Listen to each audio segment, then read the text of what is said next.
코로나19 극복을 위한 불교계의 자비 나눔 행보가 이어지는 가운데 불교계 국제구호단체인 사단법인 위드아시아가 수도권에서 최대 규모의 집단 감염이 발생한 서울 구로구에 마스크 2만 6천 장을 전달했습니다. 위드아시아는 앞으로 구로구청과 함께 다문화 가정을 지원하는 일에도 나설 방침입니다. 사상 초유의 코로나19 감염병 사태로 가장 많은 피해가 발생한 대구, 경북을 돕기 위해 성금 모금과 지원이 이어지고 있습니다. 불교계를 비롯한 곳곳에서 자발적으로 성금을 모아 일선에서 애쓰는 지자체와 의료진에게 힘을 보태고 있습니다. 해방 이후 좌우 이념 대립으로 인한 비극적 사건인 제주 4.3 사건 72주년을 맞아 희생자들을 추모하고 4.3 정신을 기리는 위령제가 제주 관음사에서 봉행됐습니다. 봄철에 산을 찾는 시민들이 늘어나면서 안전사고 역시 급증하는 시기여서 철저한 주의가 필요합니다. 봄철 산악 안전사고 대비 요령을 알아봅니다. 벚나무의 왕, 왕벚나무를 만날 수 있는 세계 유일의 왕벚나무 자생지, 제주도의 봄맞이 벚꽃 풍경을 영상 뉴스로 소개합니다.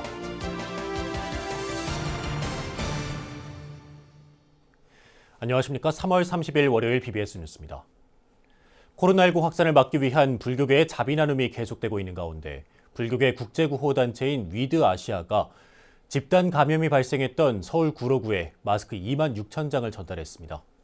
위드아시아는 앞으로 구로구청과 함께 5만 명 이상으로 추정되는 구로 다문화 가정을 지원하는 일에도 적극 나설 방침입니다. 첫 소식 홍진호 기자가 보도합니다.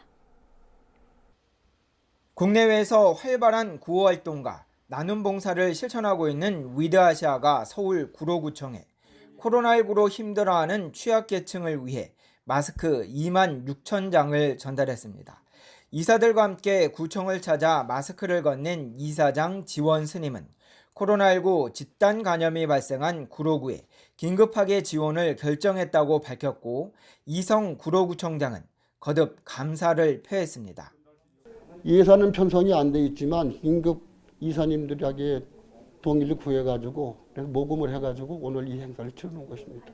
어려우신 분들은 마스크 구하기가 더더욱 어렵기 때문에 저희 구에서는 이제 취약계층 이제 어르신들이라든지 장애인이라든지 임산부라든지 또 저소득층이라든지 여기에 대해서 현재 구로구는 지역 콜센터에서 발생한 수도권의 첫 코로나19 집단 감염 사태 이후 취약계층에 대한 마스크 지원을 강화하고 있습니다.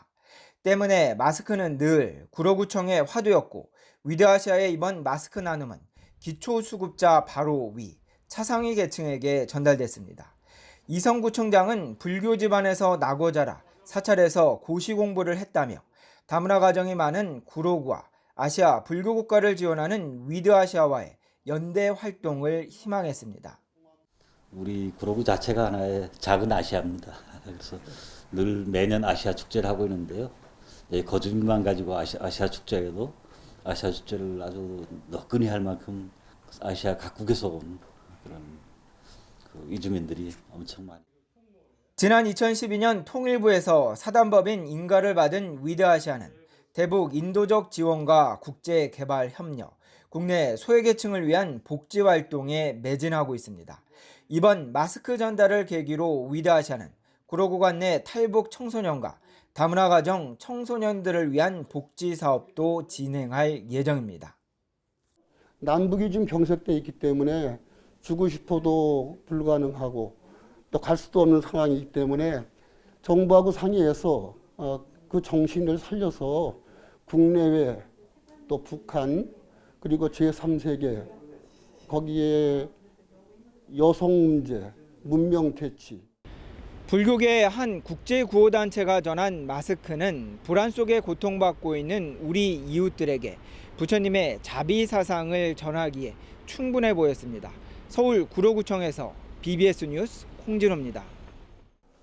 사상 초유의 코로나19 감염병 사태로 가장 많은 피해가 발생한 대구 경북을 돕기 위해 성금 모금과 지원이 이어지고 있습니다. 불교계를 비롯한 곳곳에서 자발적으로 성금을 모아 일선에서 애쓰는 지자체와 의료진들에게 힘을 보태고 있습니다. 대구 BBS 정한현 기자입니다. 재단법인 선화군이 코로나19로 인한 피해의 빠른 회복을 기원하며 대구 사회복지 공동모금회를 찾았습니다. 선하권 재단 총무이사 지광 스님과 이사 종렬 스님 등 일행은 3천만 원의 성금을 기탁하며 모두가 힘들게 버티고 있지만 그 가운데서도 가장 큰 피해를 입은 대구 경북을 먼저 찾고 싶었다고 말했습니다. 그래도 이 피해가 큰 이쪽 지역에 좀 도움을 드리고자 십시일반 성금을 모금을 하여서 지금 오늘 어제 입금을 아마 해드렸을 겁니다. 그래서 넉넉치는 않지만 작지만 그래도 도움이 되고자 그래서 준비를 해서 지금 전달을 해드렸습니다. 이달까지 전 구성원의 자발적 동참으로 코로나19 피해 극복을 위한 성금을 모금 중인 선하고는 앞으로 전국 곳곳의 피해 현장을 찾아 모형금을 전할 예정입니다. 한 달간 산문을 폐쇄하고 다시 문을 연 해인총림 해인사도 위기 극복에 적극 나섰습니다.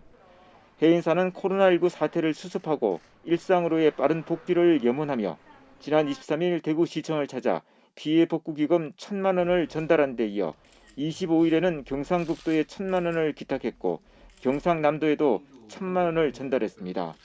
특히 해인사는 경무에 시달리는 의료진과 공무원들이 템플스테이를 통해 정신적 케어를 받을 수 있도록 돕고 싶다는 의사를 건네기도 했습니다. 또 해인사나 각 사찰 차원에서 이렇게 케어받으실 분들을 이렇게 모셔서 이렇게 그 프로그램을 유연하게 진행을 해서 다 정신적으로 도움받고 갈 수 있도록 케어받고 갈 수 있도록 이렇게 할 예정이 있습니다. 빨리 종식되기 바랍니다. 조계종립 대구 능인중고등학교도 코로나19 확산 방지에 애쓰는 지역 의료인들에게 마음을 전했습니다. 능인중고교 교직원들은 최일선에서 고군분투 중인 의료인들을 위해 사랑의 도시락 250개를 전달하고 거점 병원에 오렌지 15상자를 전달했습니다. 능인고 교법사 문수스님은 어려운 시기를 함께 극복하자는 마음에 정성을 모아 도시락과 과일을 준비했다며 모두 힘을 합치면 이 시기를 잘 이겨낼 수 있을 것이라고 말했습니다. 어려움을 나누고 고마움을 전하는 이웃들의 정성이 오랜 방역과 의료 지원으로 지친 심신에 보람과 활력을 주고 있습니다. BBS 뉴스 정한현입니다. 부산불교계가 코로나19 확산을 막고 사회적 거리 두기 실천을 위해 수만 명이 모이는 부처님 오신 날 연등 행진과 봉축 연합법회를 전면 취소하기로 결정했습니다. 대신 코로나19 극복과 부산 발전을 위한 릴레이 기도 정진을 이어가기로 했습니다. 부산 BBS 황민호 기자의 보도입니다. 매년 3만여 명이 동참하는 부처님 오신 날 봉축 연합 대회와 연등 행진, 불교와 이웃 종교와도 함께하는 부산의 대표적인 문화축제입니다. 하지만 코로나19 사태로 인해 부산 연등축제 조직위원회는 봉축연합대회와 연등행진을 취소하기로 결정했습니다. 이는 2014년 세월호 참사 이후 두 번째입니다.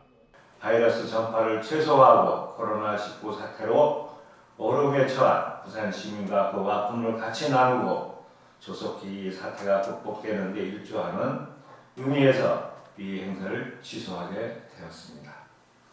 다음 달 30일 송상현 광장 특별무대에서 열리는 봉축 개막 점등식은 대형 전통 등의 점등을 시작으로 불기 2564년 부처님 오신 날의 봉축과 부산 연등축제의 시작을 알립니다.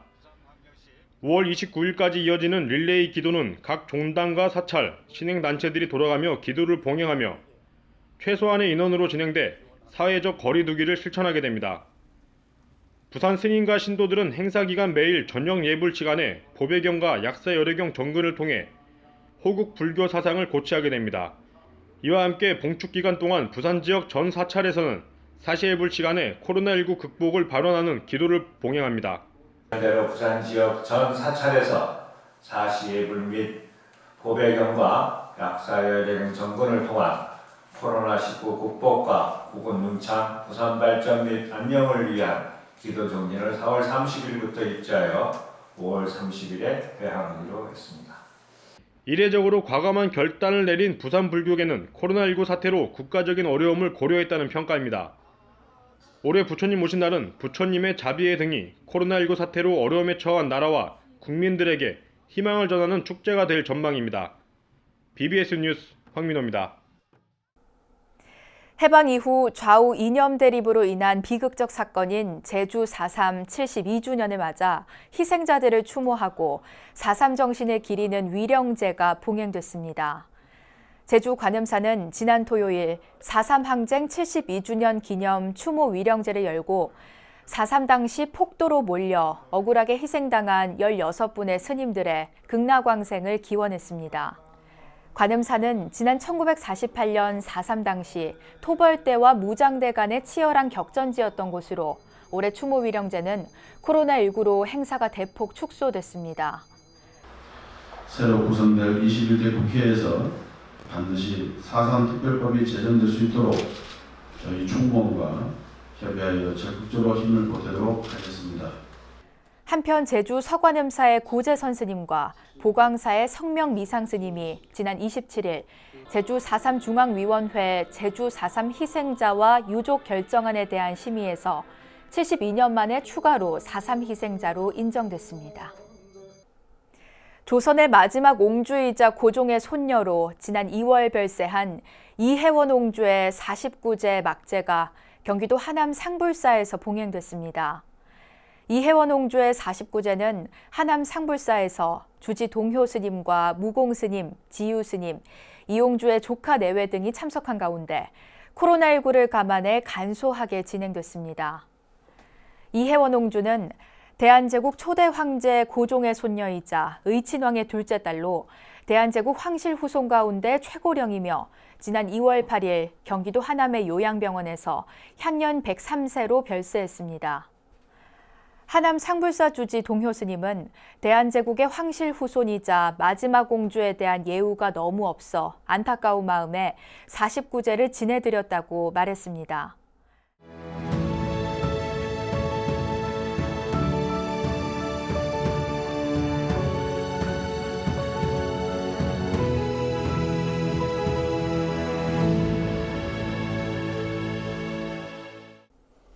BBS 뉴스가 마련한 4.15 총선 기획 리포트, 오늘은 5번째 순서로 강원 정치의 1번지 춘천 갑선거구로 가봅니다.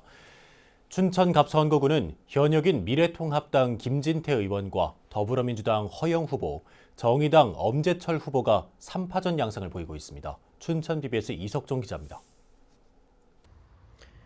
춘천 철원 화천 양구 갑선거구는 이름만 춘천 철원 화천 양구 선거구지 춘천 지역 19개 읍면 동만으로 이루어졌습니다. 이 때문에 김진태 의원에게는 4년 전에 비해 불리해졌다는 분석입니다. 춘천 갑에 출사표를 던진 후보는 4명이지만 사실상 3파전 양상입니다. 4년 전 김진태 의원에게 4.6%포인트 차이로 석패를 난 더불어민주당 허영 후보는 춘천 시민들의 명예와 자존심을 회복하겠다며 대표 선수 교체론으로 소욕을 다짐하고 있습니다. 춘천을 호수 국가 정원으로 조성해 새로운 성장 동력으로 삼고 서면대교 연결, 퇴계역과 북춘천 역사 신설 등을 주요 공약으로 내세우고 있습니다. 춘천의 현역 국회의원이 8년간 지역을 위해서 무엇을 했는지 모르겠습니다. 춘천 시민이 춘천의 정치를 부끄러워하고 있습니다. 춘천의 품격을 되찾겠습니다. 자랑스러운 춘천을 만들겠습니다. 현역으로 3선을 노리고 있는 미래통합당 김진태 후보는 3선을 강조하며 특유의 색깔론으로 보수층의 표심을 공략하고 있습니다. 제2혁신도시 유치와 광역급행철도 춘천 연결, 석사 퇴계 강남동의 국제학교 신설 등이 주요 공약입니다. 이번에 저희가 쌍두마차로 3선 중진의원이 돼서 강원도의 힘을, 강원도의 위상을 확실히 높이겠습니다. 정의당 엄재철 후보는 모두가 행복한 춘천을 만들겠다고 약속했습니다. 최근 코로나19로 인한 경제 위기 극복을 위해 1인당 국가재난소득 100만 원 지급을 최우선 공약으로 해서 청년이 빚 없이 사회에 첫 발을 내디딜 수 있도록 하겠다는 게 엄 후보의 비전입니다. 이분들 수입이 가보면 수입이 80% 이상 급감한 곳이 태반이라고 제가 만나는 분들, 사장님들 다 그 얘기를 하십니다. 그래서 이분들에게 일단 급한 불을 먼저 100만 원씩이라도 해서 생계를 할 수 있게끔 지원하자라고 하는 것으로. 쇠 후보는 또 춘천의 사찰을 중심으로 한 전통문화유산의 계승 발전을 통해 춘천 시민의 자긍심 고양에도 힘을 쏟겠다고 한 목소리로 밝혔습니다. 국가혁명배당금당에서는 한준모 주식회사 HN서지컬 대표가 출사표를 던졌습니다. 4년 전 시 외곽 지역에서 허영 후보의 우세를 보였던 김진태 의원이 이번에는 분구로 비교적 젊은 층이 많은 갑 선거구에서 어떤 결과를 낼지 주목됩니다. BBS 뉴스 이석종입니다. 조선 후기 대형 사찰 건축물인 고창 선운사 만세루가 보물로 지정됩니다. 문화재청은 전북 유형문화재인 선운사 만세루를 고창 선운사 만세루라는 명칭으로 바꿔 국가지정문화재 보물로 지정 예고했다고 밝혔습니다. 만세루는 선운사 천왕문과 대웅보전 사이에 있는 누각으로 1620년에 지어졌다가 화재로 소실돼 1752년에 건립됐습니다. 문화재청은 만세루에 대해 조선 후기에 누각을 예불하는 불전 공간으로 변모시킨 양상이 확인되는 건물이라며 자재를 구하기 어려운 건축 환경을 극복하고 독창성이 있는 건물을 지었다는 점에서 역사적, 학술적 가치가 있다고 설명했습니다. 정부의 문학진흥정책에 대한 자문을 담당할 문학진흥정책위원회 2기가 출범했습니다. 문화체육관광부는 대표적인 제가 불자학자이자 만해 연구가인 전보삼 만해기념관장을 비롯해 나태주 한국시인협회 회장, 김영두 한국소설가협회 이사, 김경식 국제팬 한국본부 사무총장 등 15명을 위원으로 위촉했다고 밝혔습니다. 코로나19 사태로 오랫동안 실내에만 머물다 보면 꽃피는 봄철을 맞아 산행을 계획하는 분들이 많을 텐데요. 하지만 산행 인구가 가장 많은 4월과 5월에 등산 사고도 함께 늘고 있어 사전 준비와 주의가 필요하다고 합니다. 박성용 기자가 보도합니다. 포근해진 기온과 만개한 꽃, 묵은 겨울을 털어내고 몸과 마음을 재충전할 수 있는 산을 오르기 좋은 봄철입니다. 그러나 산을 찾는 사람이 많을수록 산악사고도 함께 증가하고 있었습니다. 최근 3년간 119 구조대가 출동한 전국의 산악사고는 3만 6천여 건, 이 가운데 2만 8천여 건의 구조 활동으로 2만여 명이 구조됐습니다. 하루 평균 26건, 문제는 발생 시즌입니다. 4월과 5월의 월 평균 산악 구조 건수는 800여 건, 2월과 3월의 500여 건보다 무려 37%가량 폭증하는 양상이었습니다. 원인은 실족이나 추락이 가장 많았고 조난이나 개인 질환 등의 순이었습니다. 일반적으로 날씨가 따뜻하다 보니까 이제 등산 인구가 증가하는 부분들이 이제 4월부터 있고요. 그러다 보니까 사람들이 산행 중에 이런 실족이나 추락이 일어난 상황이 발생하게 되는데요. 봄철 산중 날씨는 어느 계절보다 눈과 비, 강한 바람과 큰 폭의 기온차 등 예측 불가입니다. 그래서 소방청은 철저한 사전 준비를 강조했습니다. 온도차에 대비한 옷차림, 땅이 녹으면서 발생할 수 있는 낙석 대비 등 사소하지만 주의가 필요합니다. 이를 예방하려면 아무래도 이제 등산 코스를 갖다 사전에 좀 확인하고 지정된 그 등산로를 갖다 이용하면 좋겠습니다. 그리고 혹시라도 개인 질환이 있는 사람들은 좀 만만한 코스를 갖다가 이용해서 무리한 산행을 하지 않는 것이 가장 안전한 방법이 되겠습니다. 특히 산행을 하면서 만나는 전국 주요 등산로에 12,000여 개의 산악 위치 표지판은 반드시 기억해둬야 합니다. 사고를 당했을 때 기억해둔 표지판의 위치는 신고를 받고 출동할 구조대의 신속한 출동 포인트입니다. 전문가들은 봄철 산행을 떠나기 전 불교의 가르침 하심을 강조합니다. 산행 전 자만심을 버리고 겸손한 마음으로 자신에게 맞는 산을 고르고 충분한 준비를 하되 꼭 필요한 것만 갖고 출발하라는 것입니다. BBS 뉴스 박성용입니다. 해마다 봄이면 우리 곁을 찾아오는 벚꽃이 힐링의 섬 제주에서도 꽃망울을 활짝 터뜨리기 시작했습니다. 특히 제주는 벚나무의 왕으로 불리는 왕벚나무를 만날 수 있는 세계 유일의 왕벚나무 자생지인데요. 봄의 전령사 왕벚꽃과 왕벚나무를 만날 수 있는 제주 관음사 인근으로 함께 가보시죠. 영상 뉴스로 소개합니다.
이어서 꼭 짚어봐야 될 공감 뉴스들을 모아봤습니다. 오늘의 알찬 뉴스입니다.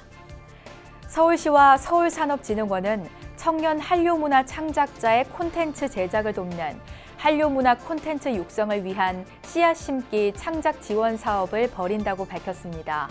에이전시 부문은 다음 달 8일까지, 청년 창작자 부문은 4월 27일부터 5월 11일까지 신청을 받고 지원금은 에이전시 4개사에 각 6천만 원, 청년 창작자 16개 팀에는 각 1,000만 원으로 총 4억 원 규모입니다. 그룹 방탄소년단이 코로나19로 인해 다음 달 LA와 토론토 등 북미 9개 도시 콘서트 일정을 연기했습니다. 소속사 빅히트 엔터테인먼트는 팬 커뮤니티를 통해 다음 달 25일부터 6월 6일까지로 예정됐던 맵 오브 더 솔 월드 투어 북미 일정을 연기한다며 새로 잡히는 날짜는 최대한 빨리 공지할 것이라고 밝혔습니다. 문화체육관광부와 소속기관 고위공직자들의 평균 재산이 20억 원대로 파악됐습니다. 정부 공직자윤리위원회가 관보에 게재한 정기 재산변동사항 신고 내역에 따르면 문체부와 소속기관 재산신고 대상자 30명의 재산평균액은 20억 6,087만 7천 원이며 박양우 장관의 재산은 20억 8,706만 원으로 지난해보다 1억 2,525만 원가량 증가했습니다. 조계종 종교평화위원회가 4.15 총선을 앞두고 종교평화 캠페인을 진행하기로 했습니다. 총선 기간 동안 후보들의 종교 간 갈등이 발생하지 않도록 정교분리 원칙을 입각해 선거운동을 해줄 것을 촉구할 방침인데요. 종교를 정치적으로 악용하고 차별과 갈등을 조장하는 행위가 발생하지 않도록 불자님들의 적극적인 관심과 대응이 필요한 시점입니다. 네, 이상으로 3월 30일 월요일 BBS 뉴스를 마칩니다. 여러분 고맙습니다.